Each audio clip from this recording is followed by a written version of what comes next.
It's time for this week's episode of Brandon Sports Talk, featuring in-depth interviews from those who are trending in the world of athletics. And now, here's the host of Brandon Sports Talk, Brandon Pate.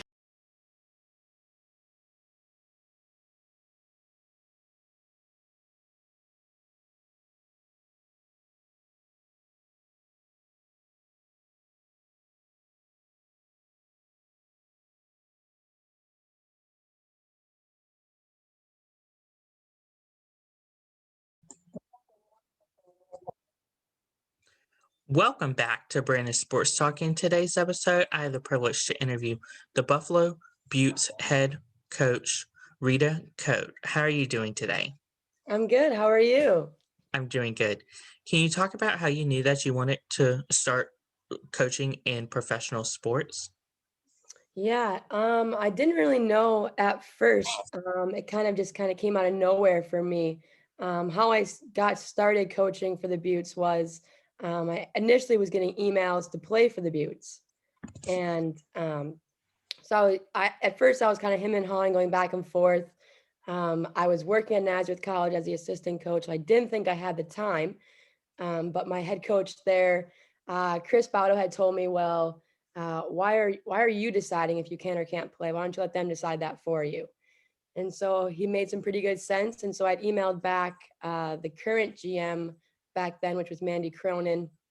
And so she asked for my hockey resume, which was just my normal resume. And so I had sent my resume over, and she said, actually, we'd rather you be a coach. We're looking to fill the assistant coaching spot.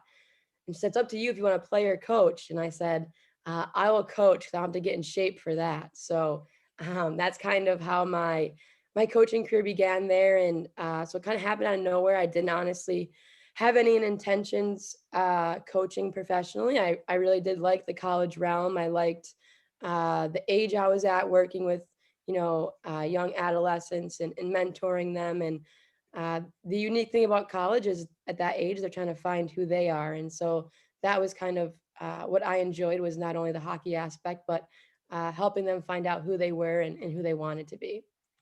What was it like to coach for Buffalo Beauts as the assistant coach? Yeah, it was definitely really unique and fun. I think the difference between a head coach and an assistant coach is that, the assistant coach is kind of the barrier between the players and the head coach. And so the assistant coach is honestly the fun role. You get to kind of be a little bit closer with the players, a little bit more on the funny side, and a little bit more on the personal side. So I enjoyed that because our players in my past 2 seasons with the Beauts have been amazing young women. And so I enjoy it because of them. And so obviously my age is a little bit unique. And so when I first started I was nervous to be the assistant coach because some of the players were older than me or the same age. And so that was, a little bit of a shock for me and at first, but, with the gracious of, the ownership of the league and the ownership of the Beauts, they supported me the whole time, and the players did nothing but gave me the utmost respect. And so at first, it was honestly a little nerve-wracking becoming the assistant of a professional team. But as I got comfortable and truly believed in myself and my players, it was a great experience. What is it like to balance, of course, being a professional coach for the Buffalo Beauts and being the assistant coach for the College of Nathan? Yeah, so it was honestly very hard. Our games for Nazareth were Friday, Saturday, and then the Buttes were Saturday, Sunday. So it happened to work out. I'd be at our game at Nazareth on Friday.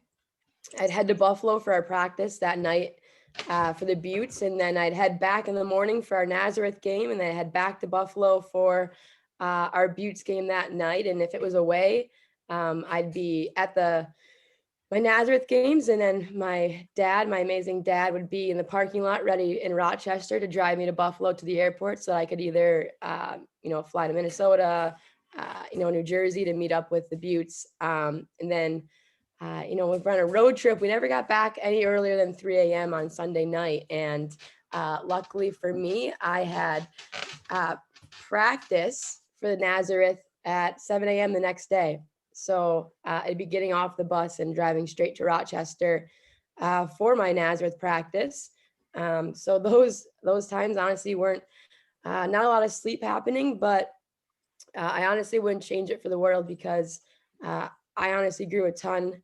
I know that myself personally, I did things I'd never thought I'd be able to do. And so for me, it was a really good kind of look in the mirror and say that, a lot of times people say I can't do things or that it'd be hard to do, balancing coaching a professional team, a college team, and earning my master's. And honestly, all I said was, I can do it. And once that came out of my mouth, I knew I had to do it because I couldn't say it and then not walk the walk. And so I also knew that I didn't want to complain about it ever because I was living the dream and the life. And so I was really conscious of never complaining that I was tired or never complaining that I had to get up at 5 a.m. again to, head to practice, something like that. I truly enjoyed it. And this will be the first year that I'm not doing that. And so I don't really know if I'm going to know how to handle coaching one team. My Beauts will probably get sick of me emailing them or wanting to do video because I'll have a lot more time for just the Beauts now that I have given my full attention to them. What was it like to be the head assistant coach for Nazareth? It was awesome. It was a really unique situation where I got to earn my master's while I was working there as part of my salary. And so I earned my master's in higher education and student affairs. And so that was kind of right up my alley of what I was already doing. And so honestly, if I never could leave Nazareth, I never would. I loved it an extreme amount. I loved the community at Nazareth. I loved, the staff, the president of the school, my boss mainly, Chris Baudo. He came into my life at a time where I truly needed someone like him. And honestly, he's one of the reasons why I'm at where I am now. And so if I didn't meet Chris or my players at Nazareth, I really don't know where I'd be. Currently, I definitely would not be the head coach of the Buffalo Beauts. They definitely pushed me to be my best. And so it was an unreal time at Nazareth. I loved being the assistant coach there. The players there are absolutely amazing.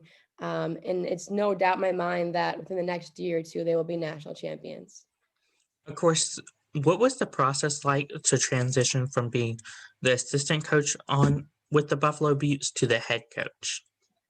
Yeah, pretty much the main thing was just I really believe in communication, and so it was communicating right away with the players that I'd be taking over as head coach. And I really do believe in the players' experience, and not that they run the organization, but I believe in their opinions and their word because it's their experience. They're the ones playing.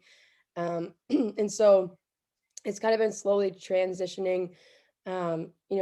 Pete and I weren't off far on how we wanted things to be, but obviously there's something that you just want your own way. And so now it's kind of, not coming in like the wild, wild west and changing everything, but, coming in gradually and changing some things I think that can really push us to the next level. And, honestly, it's been a lot of talking with the players and listening. I really believe in listening and not only doing the actions, but it's been a lot of listening to my players, seeing what they really did enjoy and what they didn't, and taking initiative to change what they didn't like, and kind of moving forward from there.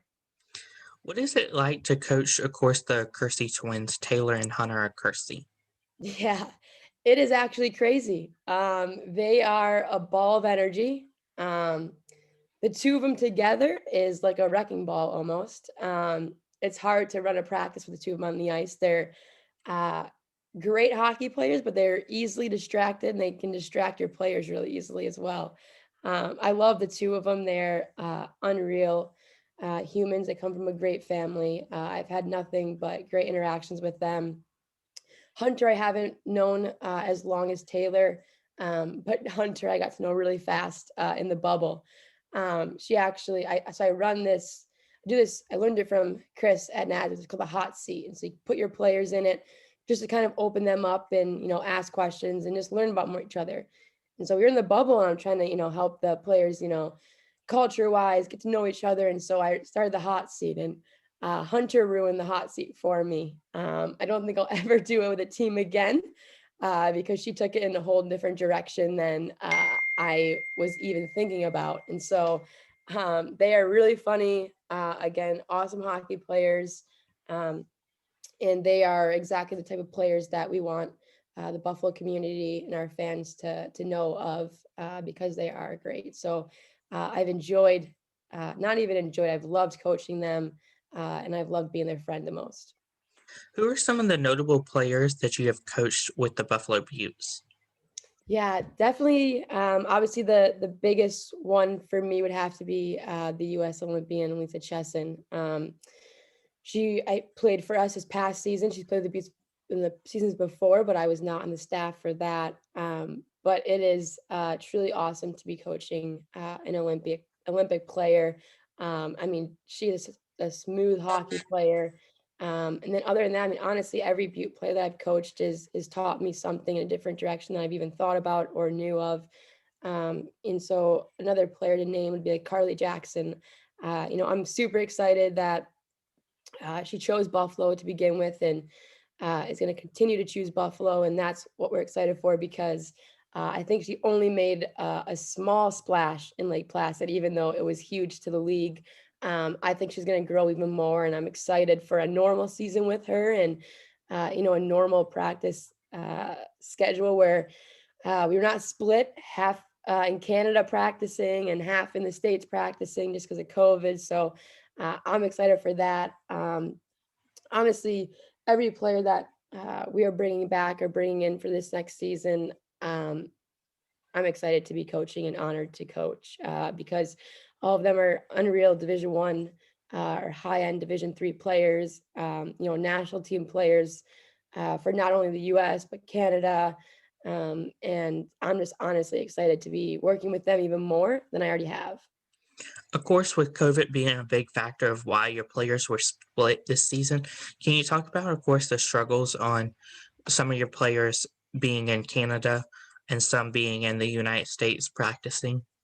Yeah, definitely it was not easy on them mentally. I think as we all know, COVID wasn't easy on any of us mentally just because it was not normal by any means. And um, having to tell a professional team, okay, well, half of you are going to practice with our head coach who's Canadian on the other side, and then the Americans will practice with our two assistants on the American side. And so that was weird. And unfortunately, the Canadians didn't have as many on the Canadian side, and so there'd be times where we're trying to find friends in the area in Canada that could kind of just come out and be bodies on the ice because it's hard to run, any systematic drills or honestly anything other than skills with 6 to 5 players on the ice. And so, um, honestly, the biggest thing this year was we had to be creative and we had to be understandable. And our players knew that and they bought into that from the beginning. And something that we really kind of bit onto was that we were going to win the weight. Winning the weight was everyone was in the same situation as us. But what were we going to do while we were waiting to play our next game? And so we kind of really put that foot forward and really kind of tried to stick to that. Like probably many others, that we tried not to complain too much because honestly, we're going to control the controllables and us getting over the border was nothing that we could control. So rather than putting all that effort into our brains to, kind of poop on it or be mad, we'd rather just kind of win the weight and put our best foot forward. What was it like to play in Lake Placid this year? That was probably my favorite moment as a player and a coach in my hockey career so far. The league did an absolute amazing job. Honestly, it felt like we were in the Olympics. Like it felt like we were in Lake Placid in the 1980 Olympics. Is kind of like what it felt like. They did a great job with supporting us with our sponsors and getting clothing. We walked into our hotel room, our beds were full of, clothing and robes and things like that. And it was awesome to see our commissioner walking all around, in the rink with us. She comes from the baseball side of things. And so she tossed a pair of skates on and of course a helmet and jumped on the ice. And so that was cool to see that she truly loves the game now and loves, what she's growing. And, we have nothing but great things to say about Ty and we're excited for that. So Lake Placid was honestly kind of an eye-opening moment for what Ty could do for us. And it's been nothing but amazing things. And it's been such a short amount of time that she's done all of this. And so honestly, the Lake Placid was just kind of like, okay, what's next? Like, she's done all of this. Like, what else can she do? And so that's kind of what Lake Placid was. Obviously, we're super sad that we didn't get to finish, this season. And honestly, for Buffalo, we're a little bit sad with how it turned out for us. But in the end, we love to grow from adversity. And we think that, going the direction that we did, we'll grow from it. And honestly, it will just fuel us to kind of come back better and stronger than ever. What was some of your typical game days like with Nazareth as an assistant coach?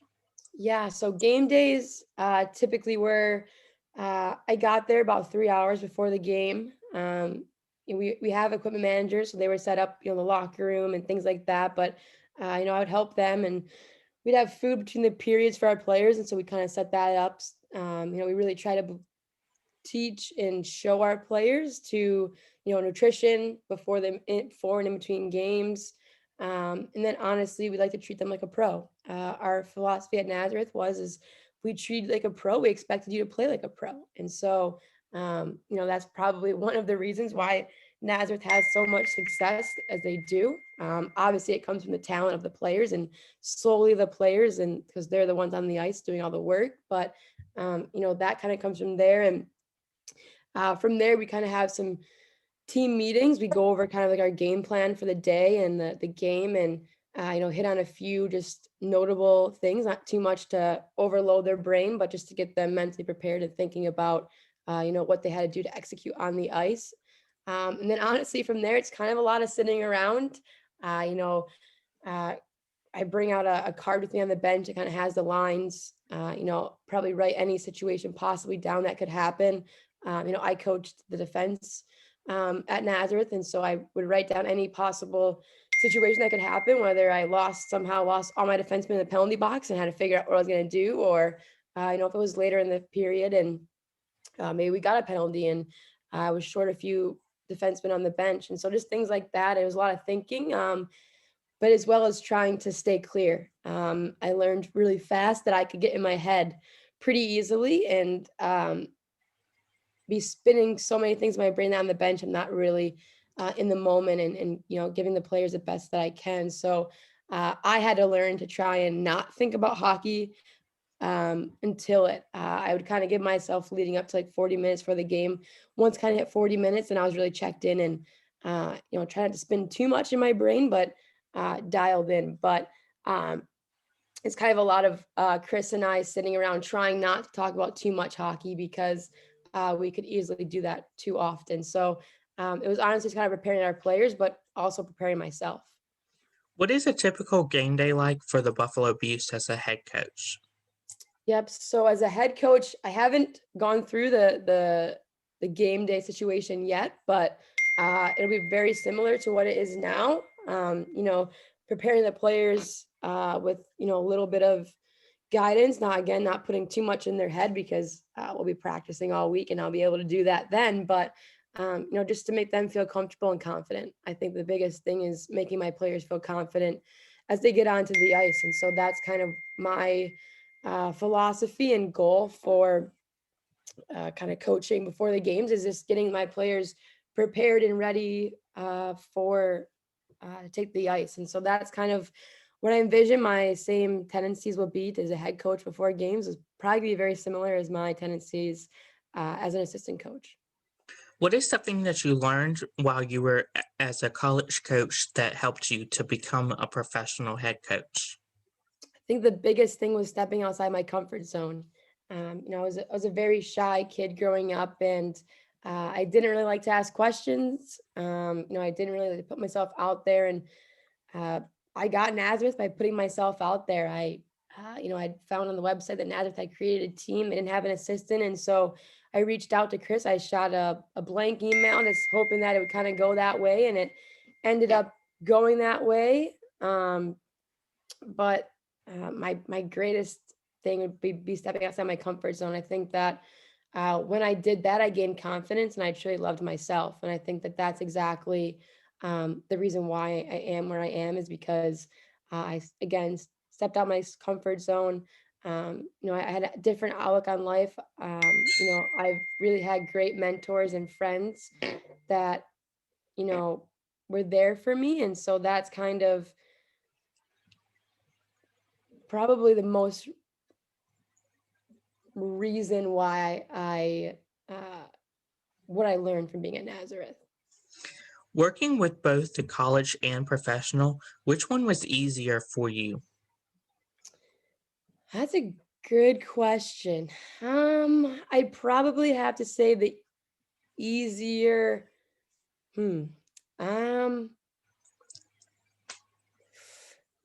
There honestly, it's I don't know if anyone is actually easy. It's different levels where the college is, I was recruiting a lot because you are out on the roads and you're the one that's bringing them to campus.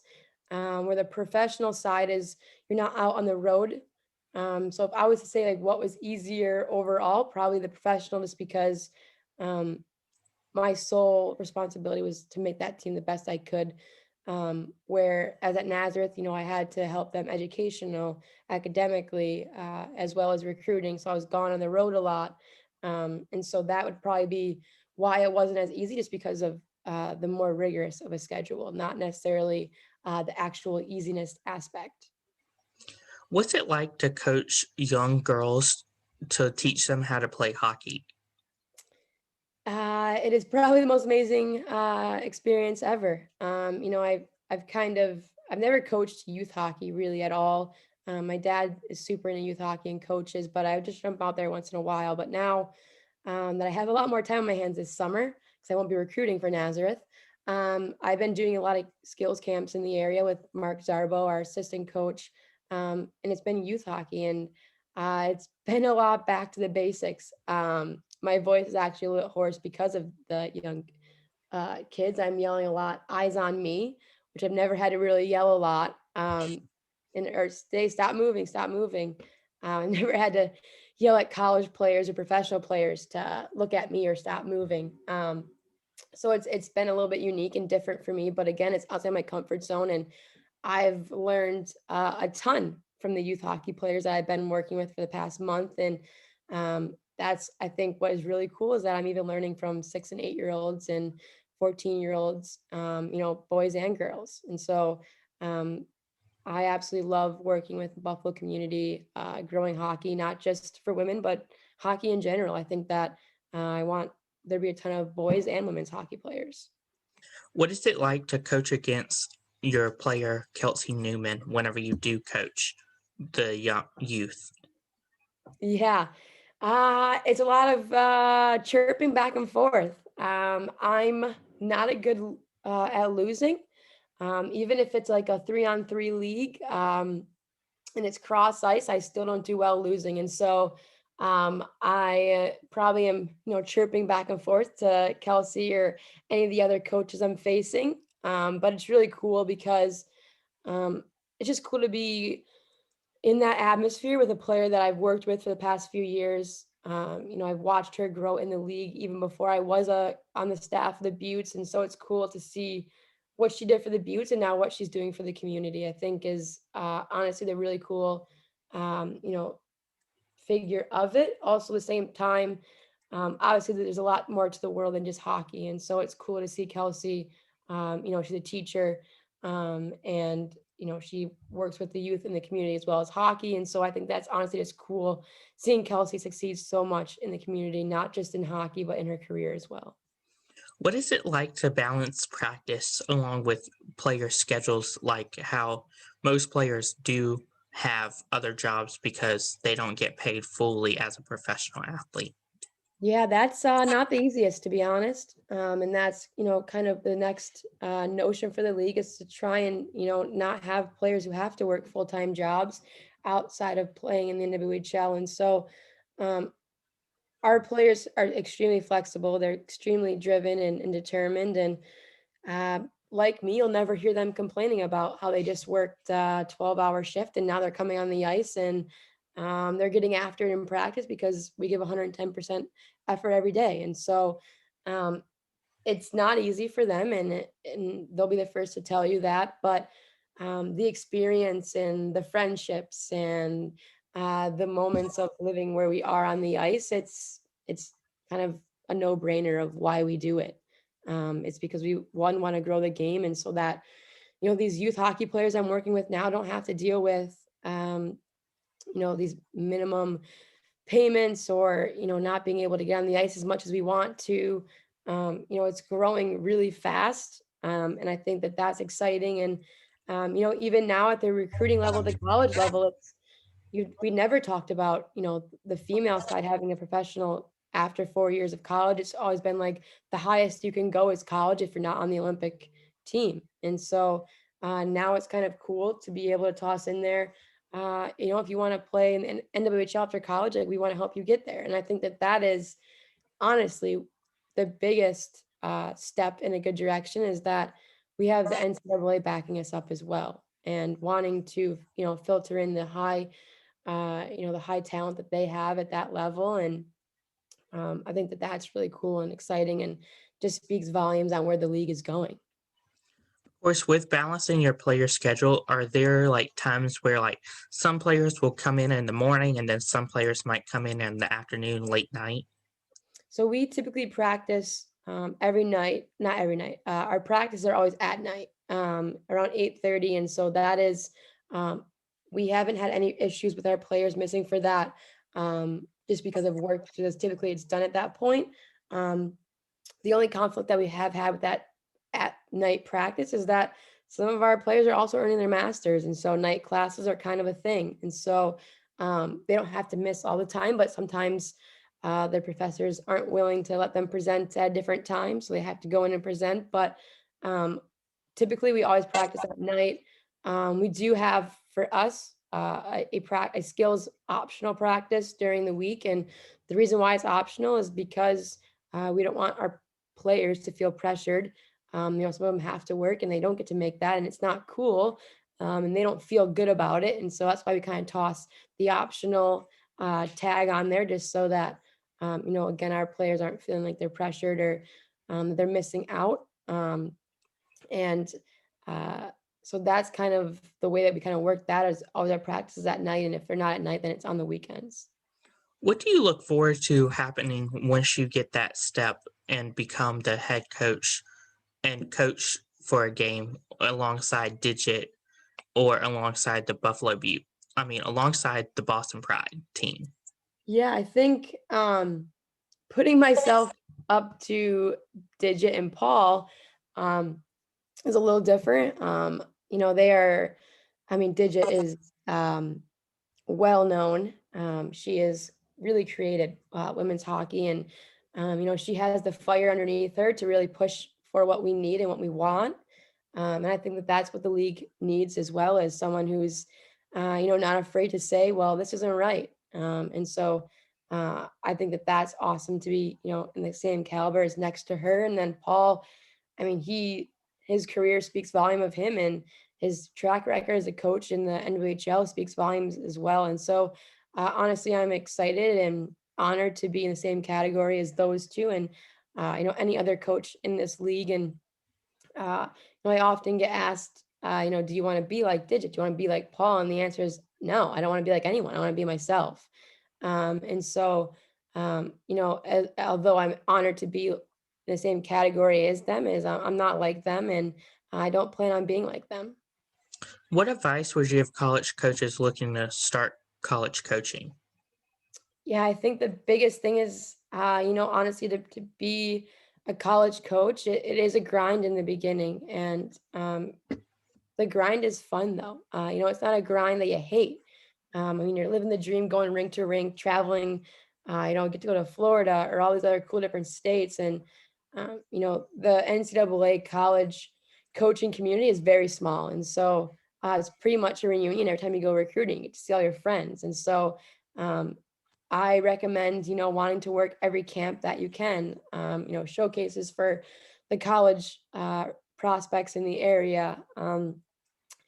Be curious. I think that was the biggest thing that got me, was I was curious and I asked the questions. And then, like I said before, step outside your comfort zone. I think that you have to put yourself out there, or you're never going to kind of get out there and, kind of get that initial position or avenue that you want unless you're curious and put yourself out there. What advice would you give somebody looking to coach on the professional level? Yeah, I think that the biggest advice I can get is try and put yourself in every situation possible. I have been coaching for, a good amount of years now, and I think I've probably gone through a lot of situations, and, some I put myself into and some I just kind of happen to fall into. And I think that, although sometimes we don't want to be in certain situations, it helps us grow. Might seem tedious or boring, or am I really going to do this? I'm going to smash my head through this computer. But at the same time, like, you're growing from it. And so I think to be a coach at the professional level, it's a lot of different situations that you've been put through. And I think it's truly understanding women in general. I think that you have to understand that they want someone who's relatable to them, and they, working on how can I be relatable to my players in a professional level with also trying to be personal. So I think that the hard part is, kind of teetering that line of, being a somewhat friend, but also being, the head coach or the coach, and the one that sometimes has to put their foot down. So I think that it's, again, trying to find the fine line between, personal, but also professional. That's wonderful advice. Where can my listeners find, of course, the Buffalo Beauts on social media along with you? Yeah, so definitely all the Buffalo Beauts social media is definitely, I recommend following. And if you want to follow along me as well, it's Rhea Coad is my Twitter and my Instagram. And definitely follow along to see what the Beauts are up to, as well as myself in the coaching area. Thank you again, Coach Rita, for your interview, and best of luck in this upcoming season with the Buffalo Beauts. Thank you so much, Brandon. You can find Brandon Sports Talk on Facebook at Brandon Sports Talk, Instagram at Brandon Sports Talk, Twitter at Talk_Brandon, and you can find me on YouTube at Brandon Sports Talk. Don't forget to like, comment, and subscribe. Thank you again, Coach Rita, for your interview, and best of luck. Thank you. You've been watching Brandon Sports Talk. Please feel free to like, share, and subscribe to Brandon Sports Talk on social media and on YouTube.